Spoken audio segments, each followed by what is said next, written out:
देश में लोकतंत्र पर बड़ी बड़ी बातें या 5 साल में एक बार वोट देना लोकतंत्र नहीं है।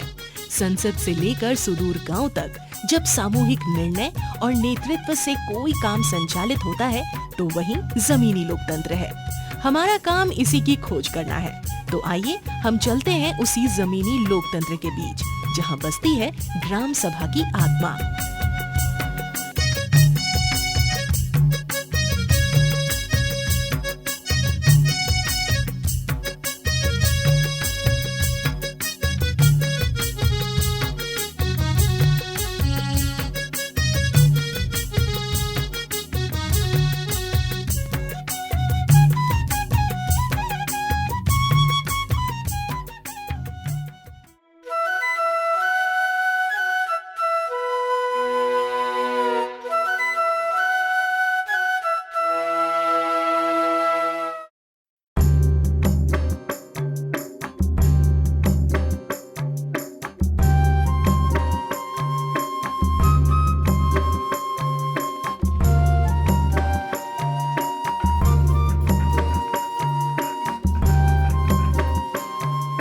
घर चलाने से लेकर गांव की विकास योजनाओं को जमीनी स्तर तक पहुंचाने में फ्लोरा दीदी सबसे आगे रहती हैं।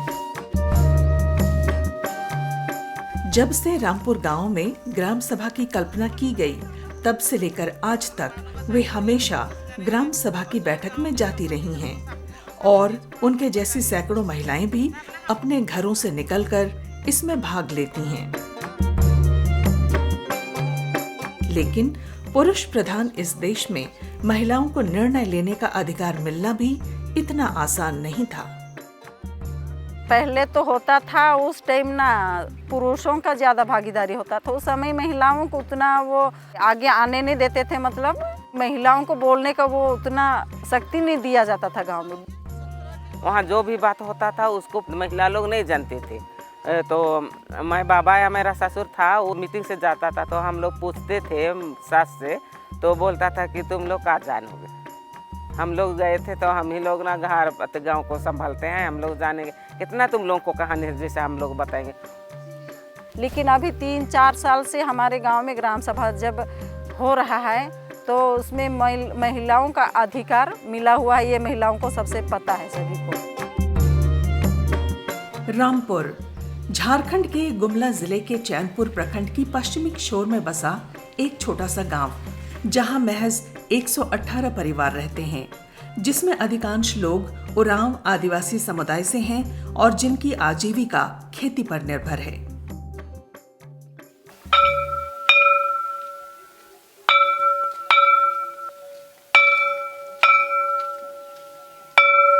आज महीने की 15 तारीख है। गांव में हो रही पेयजल की समस्या चिंता का विषय बनी हुई है। इसी मुद्दे को लेकर आज ये महिलाएं क्या निर्णय लेंगी, ये तो ग्राम सभा की बैठक के बाद ही पता चलेगा। आज की मीटिंग में मुझको अध्यक्ष चुना गया। मैं आप सबों को धन्यवाद देती हूँ।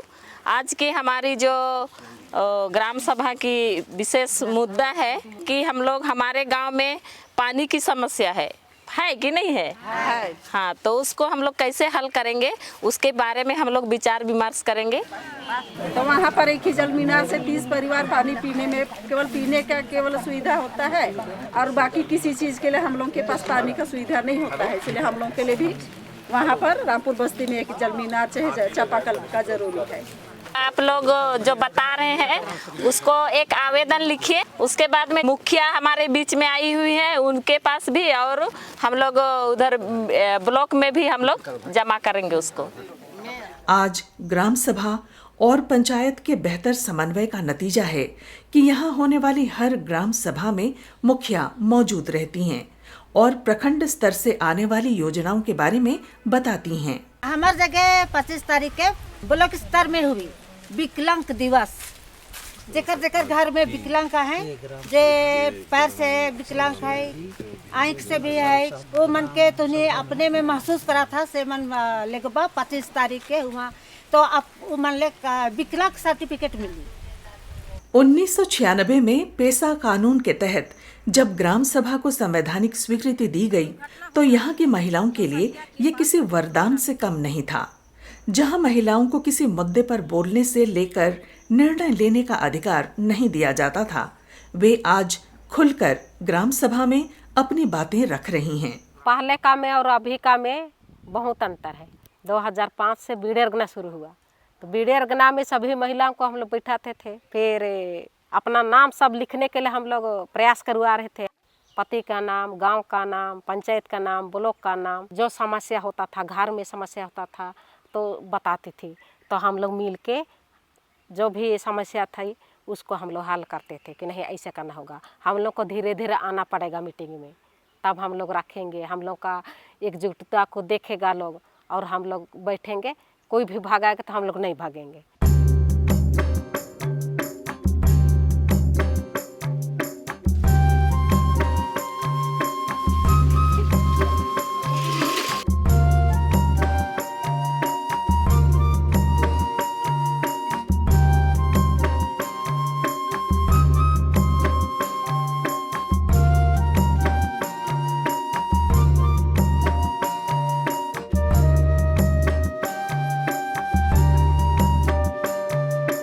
सरकार द्वारा मिलने वाली सुविधाएं जैसे राशन, पेंशन, घर, जल मीनार, सबसे पहले किसे और कहां मिलना चाहिए, इसका भी निर्णय खुद गांव वाले ग्राम सभा में करते हैं।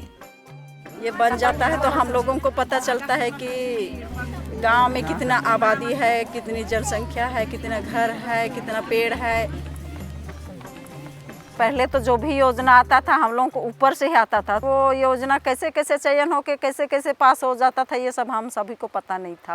अभी हम लोग यहीं से जो भी समस्या होती है विकास के लिए, गांव के विकास के लिए, वो सभी योजना हम ग्राम सभा में ही करते हैं। उसके बाद में हम लोग पंचायत लेबर पर पहुंचाते हैं। उसके बाद में हम लोग पंचायत से ही ब्लॉक में जाता है। बिजली हमारे गांव में नहीं था तो हम बिजली के लिए आवेदन दिए थे। तो एसएचजी ग्रुप के जितनी महिलाएं हैं वो निर्णय करें कि हमारे गांव में बिजली होना चाहिए करके। तो इसलिए हमने आवेदन दिया प्रखंड विकास पदाधिकारी को और अनुमंडल पदाधिकारी के लिए भी आवेदन दिए। उसके बाद में हमारे गांव में बिजली आया जनवरी महीना 2021 में। यहाँ शौचालय भी हमारे 2 टोला में तो एक भी घर में नहीं बना था। तो अभी शौचालय के लिए नाम आया है और कुछ छूटे हुए हैं, छूटे हुए उनका भी हो जाएगा। लोगों के लिए ये सुविधाएं मिलना इतना भी आसान नहीं था। ये महिलाएं ग्राम सभा से योजना भेजने के बाद भी लगातार दफ्तरों में जाकर पूछताछ करती रहती हैं, जब तक कि योजना गांव में न आ जाए। अभी पोखरा सब बना है, कुआं सब बना है और अथी खेत के ऊपर अथी टाड़ है, उसमें डिग्गी कुड़वाए हैं। उसमें वो डिग्गी भी कोड़ा गया, खोदा गया है। गांव में जितनी भी प्रॉब्लम, सामाजिक सुरक्षा की जो योजनाएं हैं, पेंशन की योजना है, खाद्य सुरक्षा योजना है, राशन कार्ड से संबंधित है, ये सारी चीज़ पहले हम लोग गाँव में कलेक्ट कराते हैं। वो उनको फॉर्म देते हैं, वो भर के वहाँ से जमा ले लेते हैं। उसके बाद पंचायत में वो लोग जमा करा देते हैं। उसके बाद फिर मेरे पास आती है, उसको हम स्वीकृत करके एक प्रोग्राम करके गांव में फिर उसको हम लोग बांट देते हैं। यहाँ के लोगों ने हक और अधिकारों को पहचाना है। 2010 में एक लकड़ी व्यवसायी गांव में आकर सामुदायिक जमीन से फलदार पेड़ों को काटना चाहता था। तब यहाँ की महिलाओं ने उसका जोरदार विरोध किया था। वो सबको मना किए तो ठेकेदार एक गाड़ी पुलिस को लेकर आया। उसके बाद में उसको भी हम लोग महिला ग्राम सभा द्वारा सब महिला पुरुष जमा होके, युवक भी थे, युवकियाँ भी थे, और सबको इकट्ठा होके हम लोग उसको भगवाए। अपनी विफलता देख लकड़ी व्यवसायी ने गांव की 15 महिलाओं के ऊपर झूठा केस दायर कर दिया, जो आज भी रामपुर से लगभग 200 किलोमीटर दूर डाल्टनगंज कोर्ट में चल रहा है। और इन्हें केस लड़ने के लिए गांव वाले आर्थिक रूप से मदद कर रहे हैं। पुलिस लोग ना पेड़ काटने आए थे, उन लोग ना हम लोग के ऊपर बंदूक टुकाया था, फिर भी हम लोग नहीं डरे। अच्छा मार दीजिए, फिर भी हम लोग डरने वाले नहीं हैं, बोल के नहीं डरे। यहाँ की ग्राम सभा में महिलाओं की भागीदारी बढ़ने से रामपुर नई दिशा की ओर बढ़ रहा है और लोग सशक्त हो रहे हैं।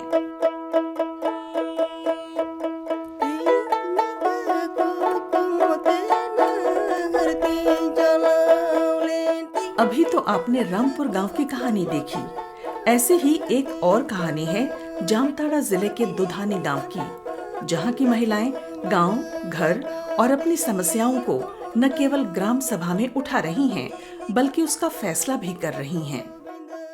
पहले हम लोग का ग्राम सभा गांव में ही हम लोग को बैसी होता था, उसको ग्राम बैसी बोल करके हम लोग बैठते थे। वो केवल उसका माने निगरानी अध्यक्षता केवल प्रधान करते थे। तो अभी उसमें बदलाव आ गया है, महिला को भी हम लोग शामिल करते हैं इसमें। माने 1/3 भाग होना ही चाहिए महिला।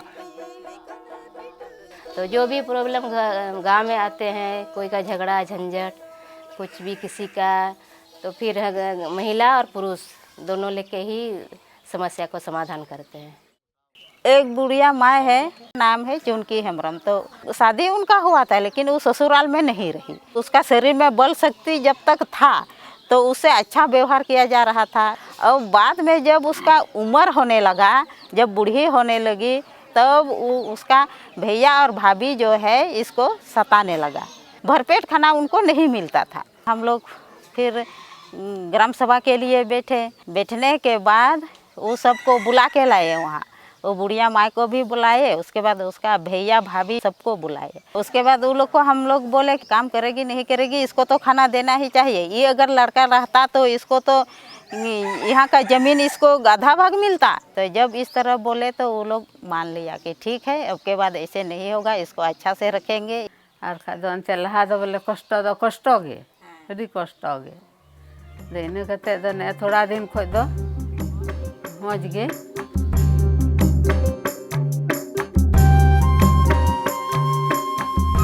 यह बात तो सत्य है कि जब से ग्राम सभा को संवैधानिक अधिकार दिया गया है, तब से महिलाएं खुलकर बाहर आ रही हैं और अपने हक अधिकारों की बात करने लगी हैं। आशा है कल के दिनों में और भी महिलाएं बाहर आएंगी और अपने अधिकारों को पहचानेंगी।